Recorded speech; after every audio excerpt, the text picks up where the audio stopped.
महादेव के भगत की कहानी। बहुत समय पहले हिमालय की गोद में बसा एक छोटा सा गांव था, जिसका नाम शिवपुर था। इस गांव के लोग महादेव शिव के परम भगत थे।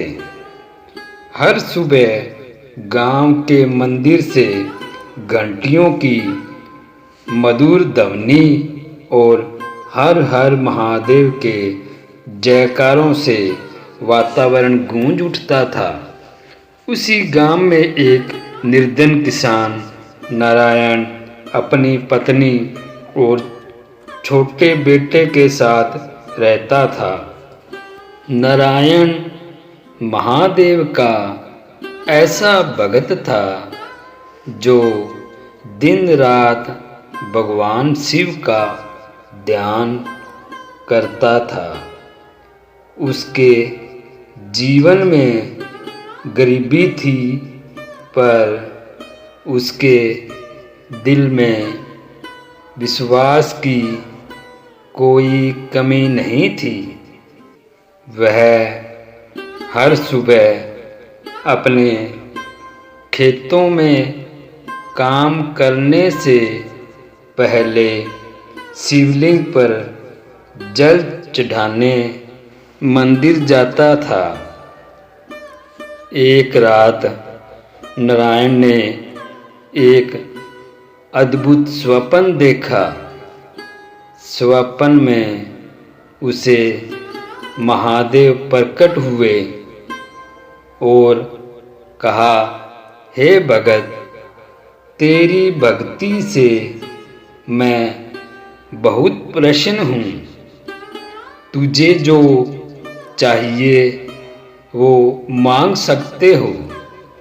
नारायण ने विनम्रता से कहा, हे भोलेनाथ, हे भगवान, हे मेरे मालिक, मैं आपकी कृपा से संतुष्ट हूँ, पर यदि आप मुझे कुछ देना चाहते हैं तो मेरे गांव का कल्याण करें। महादेव मुस्कुराए और कहा, सही समय पर तुझे तेरा उत्तर मिलेगा। अगली ही सुबह नारायण उठते ही मंदिर गया और स्वप्न के बारे में पुजारी जी को बताया।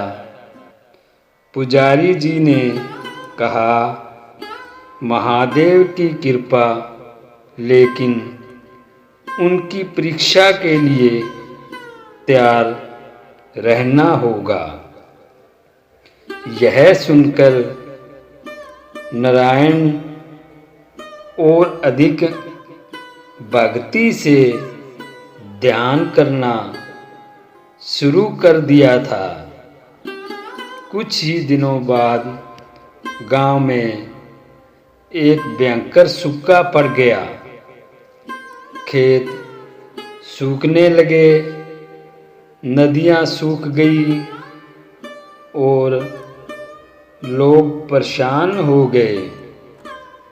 नारायण ने अपने खेतों का पानी गांव के लोगों के साथ बांट दिया। यह देखकर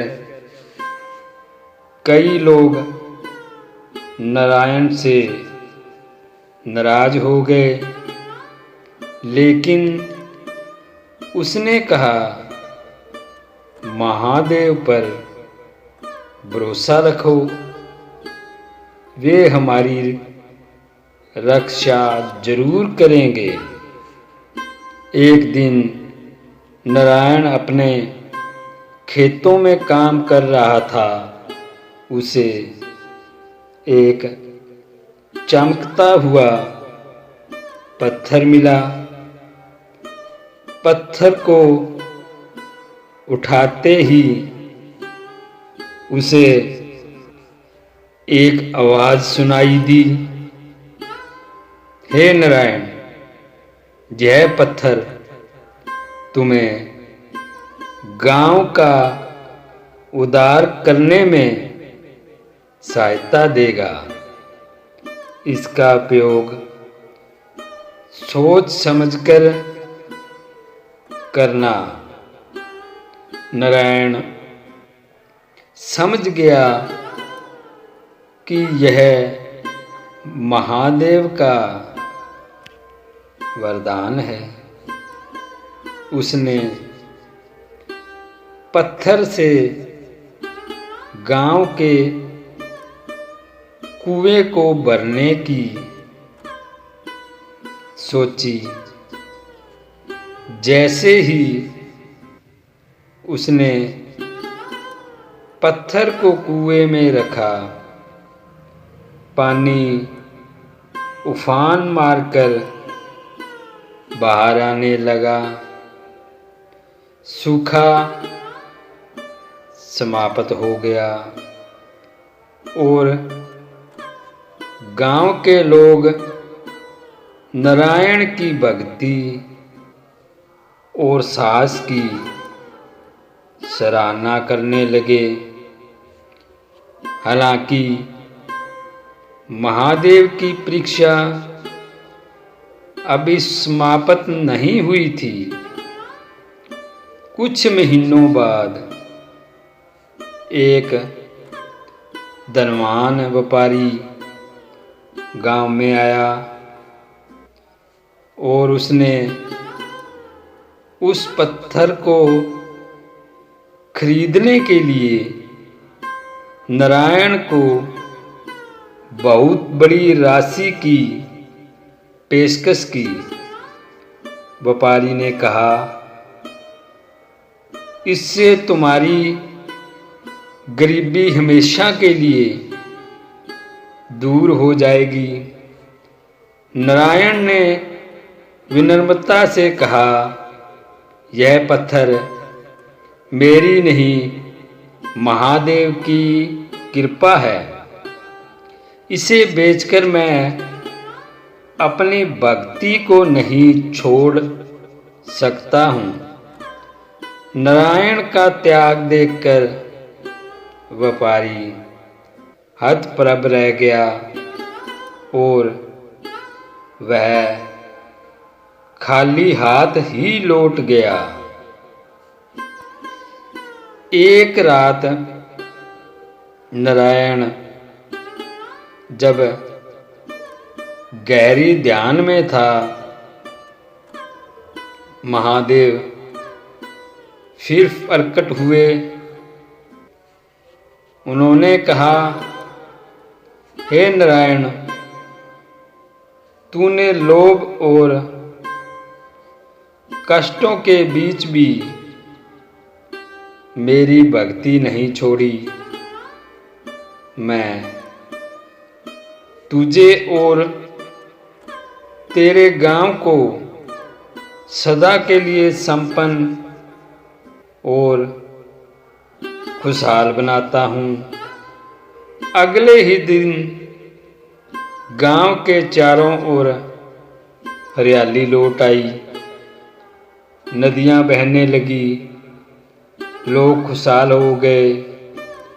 नारायण का नाम हर ओर फैल गया, लेकिन उसने हमेशा अपनी सफलता का श्रेय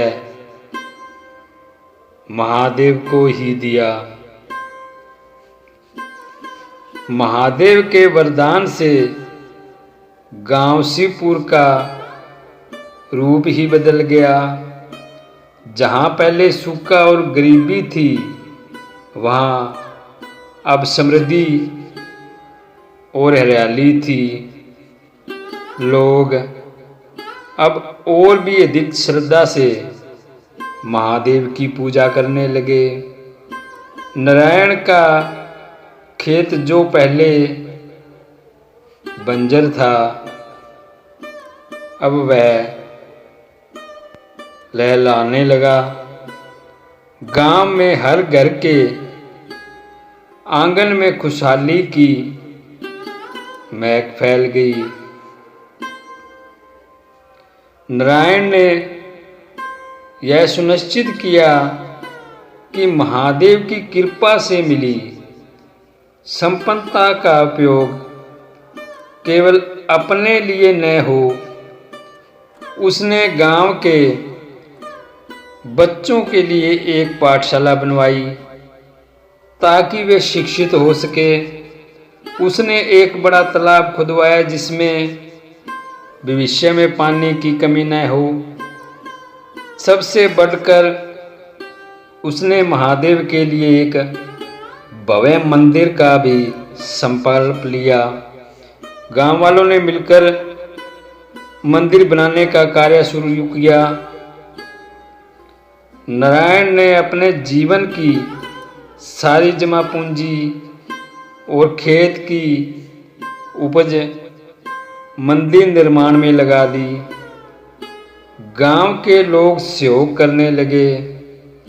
कोई पत्थर ढोता और कोई खाना बनाता। मंदिर का निर्माण धीरे धीरे होने लगा और नारायण हर दिन महादेव का ध्यान करते हुए निर्माण कार्य में जुटा रहता। एक दिन नारायण को एक और स्वप्न आया। स्वप्न में महादेव ने कहा, हे नारायण, यह मंदिर केवल एक इमारत नहीं, यह श्रद्धा का प्रतीक है। इसका निर्माण पूरा होते ही मैं स्वयं यहाँ विराजमान होऊंगा। यह सुनकर नारायण का उत्साह और भी दुगना हो गया। हालांकि जब मंदिर का निर्माण अंतिम चरण में था तो गांव के एक बार फिर संकट आ गया। पास के एक शक्तिशाली राजा ने गांव पर हमला कर दिया। राजा को खबर लगी कि शिवपुर में संपत्ति और संसाधनों की भरमार है। राजा ने गांव वालों को धमकी दी, यदि उन्होंने अपनी संपत्ति और मंदिर का निर्माण का सोना न दिया तो वह पूरे गांव को जला देगा। नारायण और गांव वाले डर गए, लेकिन नारायण ने महादेव पर भरोसा नहीं छोड़ा। उसने गांव वालों को कहा, हमारी रक्षा महादेव करेंगे। हमें उनके सामने सिर झुकाने की आवश्यकता नहीं। जो धर्म और श्रद्धा को नहीं समझते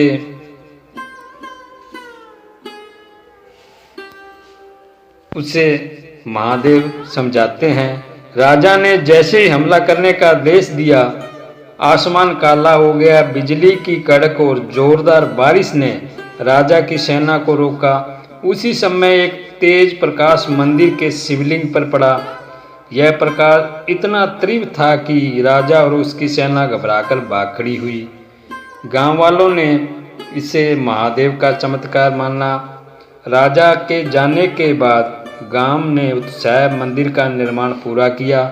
जब शिवलिंग की प्राण प्रतिष्ठा हुई तो ऐसा लगा मानो कि समय महादेव ने उसे स्थान को पवित्र कर दिया हो। अब नारायण सिर्फ एक गांव के लिए नहीं बल्कि आसपास के क्षेत्रों के लिए एक आदर्श बन गए। लोग दूर दूर से उसकी भक्ति और त्याग की कहानी सुनने लगे। नारायण हमेशा विनम्रता से कहता, यह सब महादेव की कृपा है और मैं तो सिर्फ उसका भगत हूँ। अगर आपको यह कहानी अच्छी लगी है महादेव शिव की, तो वीडियो को लाइक और कमेंट में हर हर महादेव जरूर लिखें।